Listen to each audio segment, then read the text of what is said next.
Are you ready for my heel walk? Okay, so you're gonna do a heel striking walk with straight legs like I do, and the whole point is to feeling the ischiotuberosity, the sit-bone, where the hamstrings are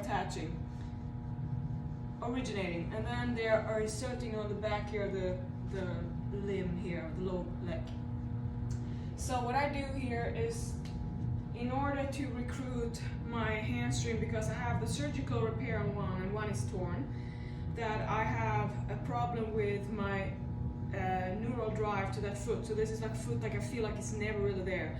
So some kind of neural damage to the surgery to the sciatic nerve, and that's just part of it. So this part is very chronic and dull, and many times I can go for a walk and then all of a sudden I'm limping, and then it's like there's my hip gets cramped up here, and then I have to work it out. So this helps.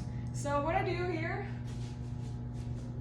I'm gonna fall all the way up on my heels.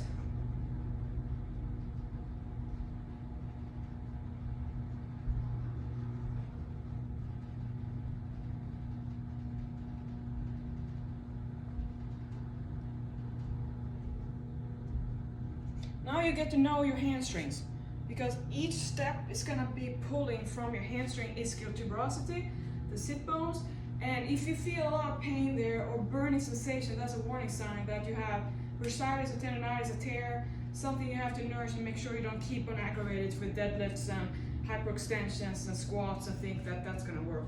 So remember, don't repeat my mistake. I want all my clients to have better way. All right, I'm gonna go all the way down here. Okay, hot. So this is like my current thing that I'm doing, and I'm gonna show you another trial that I'm doing for my hamstring. All right, so here we go. This is part of my pre-ab routine. So I'm not allowed now to I wanna make sure that I'm pulling the extension, like when my foot is in the back, that's when I feel like my foot is never doing what I want to do. So this is definitely a focus. It's like distraction, right? Just made a list of beauty things to do when you need to stay strong. All right, so now I got a pump here. So that's a really good one. And this is the current stretch that I'm gonna do. Hold on.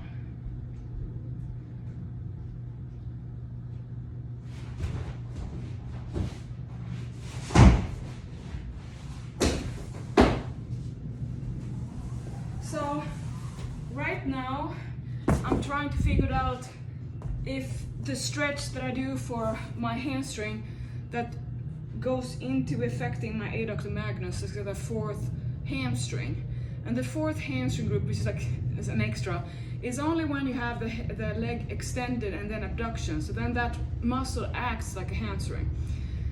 So it's the function changes, but when I do a stretch, let's say where I do this one of my favorite stretches is this, the groin stretch.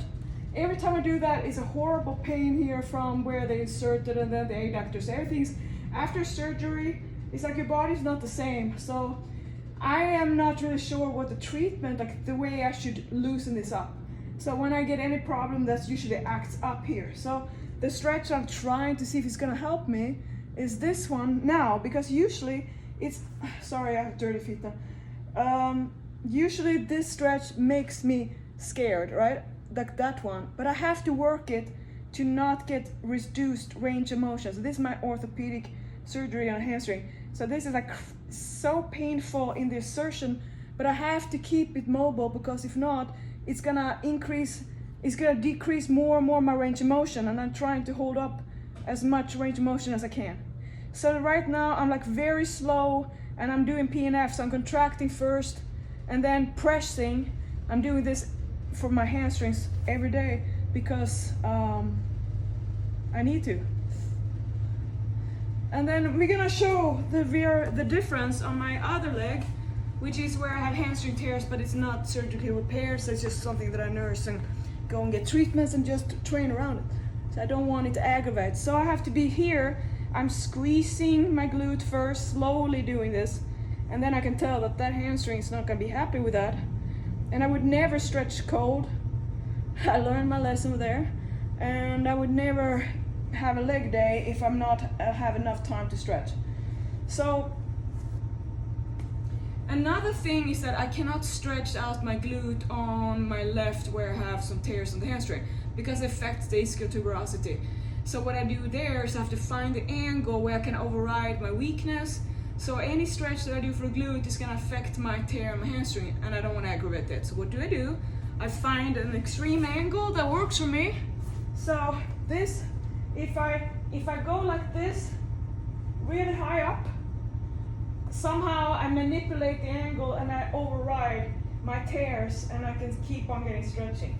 So this is how I have to find my areas, my angles, because what are you gonna do with an exercise you can't do anyway? So that's another thing. Like there was an old, no matter what I do in my coaching or whatever I do, it's like I'm never good enough for everyone. We know how people are. And one thing is that you cannot ask the whole group to be doing the same workout when there's so variety of different kind of programs, plans, goals, and bodies and experience. So like, what the heck do you think? Everyone's gonna do the same thing? You don't do what I do. You just want to be thinking you're gonna do it, and then you kind of get bored after one day because it's so much work. So you gotta find your version of fitness life where you can actually sustain, because it doesn't matter how much you think it's not realistic. You have to know your level of dedication. Maybe you don't want to be like me, living my fitness paradise life. Maybe you just want to do the minimum stuff you do to stay healthy and fit. And that's going to be the more you just focus on nutrition, the less you have to train. So if you want to be lazy, just focus on the nutrition, get it done. And you should watch my tsunami wave and hunger appetite rhythm and learn how to put your popo in there so you see the principle, the golden principle of fight right. Prevent overeating by doing exactly that got you in trouble. Overeating. Prevent overeating by overeating. But you have to do it the right way, because if you don't, you're just gonna be fat, right? So learn, listen, and see you in the other room tomorrow.